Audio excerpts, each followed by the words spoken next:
Hey, what's up, everyone? Today is Saturday, January 13th. I woke up to an alarm, not any kind of an alarm today at 8 o'clock in the morning, but an alarm from our beloved government on the phone saying that it's an emergency alert, ballistic missile threat inbound to Hawaii. Seek immediate shelter. This is not a drill. So imagine waking up to this and how I felt, how my pregnant wife felt. And so she told me that her mom was actually at work at that time, and the work had to hold everyone inside the buildings and wouldn't let them outside. We were at home at the time, and waking up to this, it's like, okay, what do you do? Ballistic missile threat inbound to Hawaii, seek immediate shelter.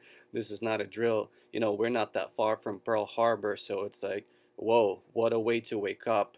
And then, so just had to gather up my thoughts. So, number one thing is, first of all, don't panic. Whatever happens, don't panic, because when you start panicking, you start acting irrationally. So, I just washed my face and thought about the situation and the next steps to take. I always thought that a ballistic threat to Hawaii from North Korea is not a legitimate risk given the technology that the US government has. They have all kinds of anti-ballistic missile installations all over the world, but especially now they have uh, them in Japan, they have them in South Korea, they have them in the Marshall Islands, and they have them all over the Pacific. So by the time the missile lifts off, basically, they can shoot it down if they choose to.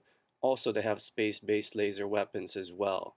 Um, so having that said, this is why I always consider the North Korea threat a negligible risk, more of a fear mongering tactic by the media and by the government to achieve other kinds of means. The only reason this situation could happen, as far as the ballistic missile actually making it to the mainland of the United States or to Hawaii, would be a false flag event, of course, just like Pearl Harbor. If the government did allow this to happen for a reason, for example, to start World War III, as you may or may not know, World War II, World War I, they were all started with these similar events taking place, false flag events, as well as the 9/11, the War on Terror was started with the false flag 9/11 because nations need a pretext, a reason to go into war. So they create these false flag events and then they act on it.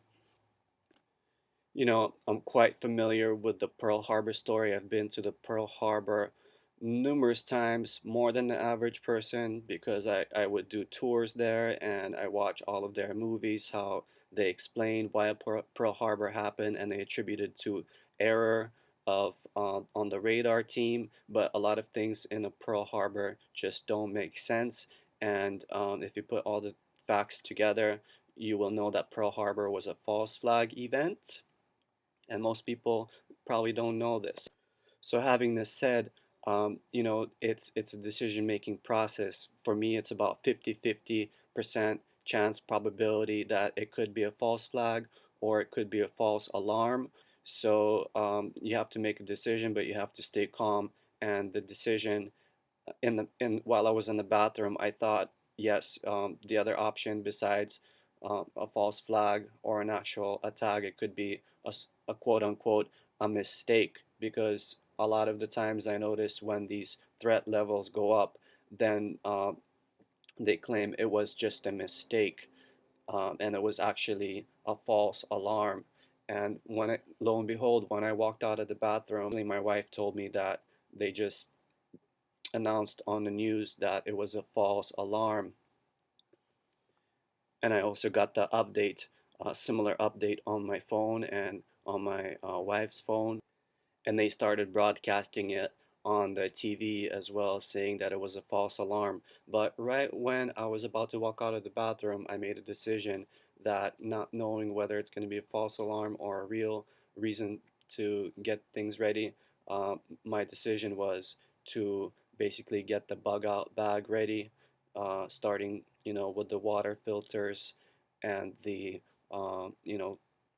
valuables like gold, silver, as well as the guns. Just get them ready, put everything in one place, as well as any kind of supplements, and be ready for any kind of bug out situation, because the way we do things around here is usually opposite of what the government says, because we don't trust the government. We know that it's usually not in the people's interest for the government to uh, say things. So here we go. This is the message that was played on TV. To the state of Hawaii. Repeat, there is no missile threat or danger to the state of Hawaii. False alarm.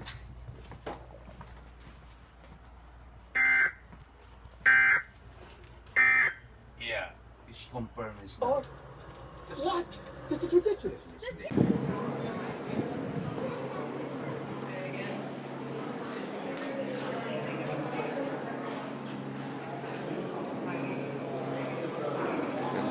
Be safe out there, and thanks for watching.